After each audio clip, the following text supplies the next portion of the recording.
Senator Shaheen, China has been actively reclaiming, building islands in the South China Sea, 3,000 acres of land since reclamation activities commenced in 2013.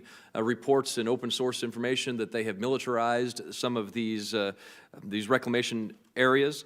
We authored legislation last year, a resolution that called for the Obama administration to take a very stronger and much more aggressive approach to these activities in the South China Sea, including additional and more frequent freedom of navigation operations, overflights of the South China Sea.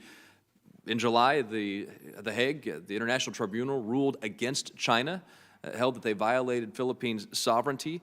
What do you believe the position of the United States ought to be in the South China Sea, and what more could we be doing to stop China from violating international law? Well, I think when it comes to China, and you mentioned North Korea previous to this, that we've really got to take what I would call a whole of China government approach. I think part of where we've struggled with China is, and I mentioned in my opening remarks, we do have important economic relationships. I said our economies are intertwined. But we've got to step back and look at all of China's activities.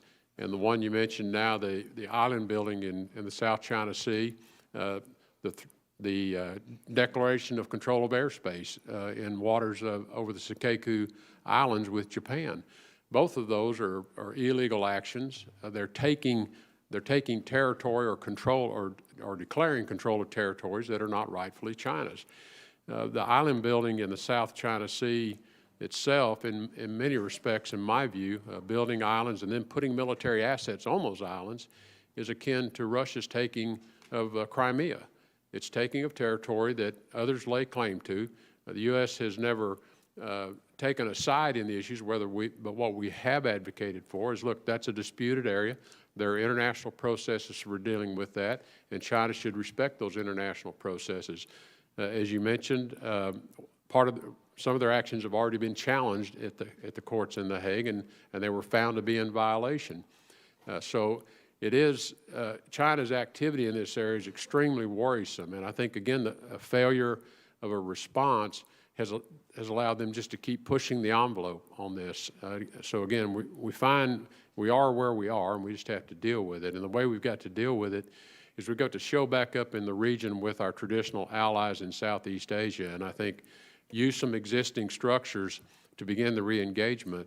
Use ASEAN, of which most of the members of ASEAN are affected by this. You've got $5 trillion of economic trade goes through those waters every day, and this is a threat to the entire global economy if China is allowed to somehow dictate the terms of passage through these waters. So this is a global issue of great importance to many, many of our important allies, but certainly to people in the region. And you would support a more aggressive posture in South China Sea? We're going to have to send China a clear signal that first, the island building stops, and second, your access to those islands is also not going to be allowed. Thank you, Mr. Tillerson. Last year, I passed legislation that would encourage Taiwan's entry into the international police organization, Interpol. It was signed into law by the President. The President has made it clear that Taiwan is our friend, and last Sunday, mainland Chinese, as a result of some of President-elect Trump's activities and actions, the state-run newspaper, the Global Times, said the following, quote, "If Trump reneges on the one China policy after taking office, the Chinese people will demand the government to take revenge. There is no room for bargaining." The editorial also went on to say that they should also impose military pressure on Taiwan and push it to the edge of being reunified by force. Combined with the PRC's recent show of forces exercises around Taiwan, it appears that Beijing has increased its pressure considerably on Taiwan. Can you share with this committee the Trump administration's position on Taiwan and its position on the one China policy? Well, I think with respect to Taiwan, we've made important commitments to Taiwan through the Taiwan Relations Act, through the 6 Issues Accord, and I think we should express a reaffirmation of those. Again, this is part of this approach that I'm trying to lay out over and over, that we've made commitments to people. We need to reaffirm those commitments and live up to those commitments. And I think it's important that Taiwan know that we are going to live up to the commitments under the Relations Act and the 6 Issues Accord. That in and of itself is a message. So I think the importance of that action to, again, this whole of China approach that I'm speaking about is we've got to deal with the whole of China's actions and recognize that we have these these balancing forces in our relationship that need to be dealt with. In terms of one China policy, the new administration's position? I don't know of any plans to alter the one China position.